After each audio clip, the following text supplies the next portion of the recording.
Ustaz, saya ada baca beberapa artikel Ustaz collab. Ada yang cakap Ustaz kena stroke. Ya ke tak ya Ustaz? Tak ada.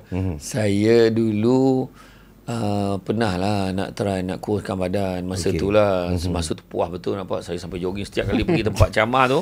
Pagi tu kat hotel tu lari-lari keliling hotel. Hardcore. Tapi memang dapat. Dapat turunkan berat badan. Tapi tak macam malam tu balik daripada ceramah dekat Shah Alam. Lepas tu saya dah pening, saya nak pergi berhenti dekat 7E tu nak beli Panadol ke apa kan.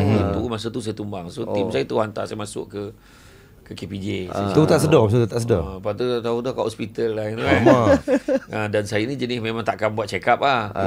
Jadi tak pasal itu langsung buat check up. Takut langsung itu kan takut. Tapi saya memang saya menakutkan orang.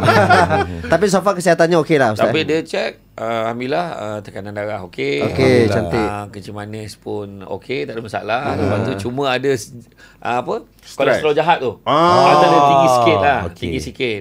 Lepas tu dia normal border 2.6 kan. Kita 4. Dia kata tu Ustaz, tapi tak apa Ustaz. Dia kata pakar jantung juga tu. Orang lain tu sampai belah-belah Ustaz. Okey tu dia kata. Banyak pergi ceramah ni, makan sedap ni kat ceramah ni. Bayangkan dekat bilik ward saya tu. Siap tampal tu, visitors are strictly not allowed. Okey. Memang tak bagi sebab dia tengok saya ni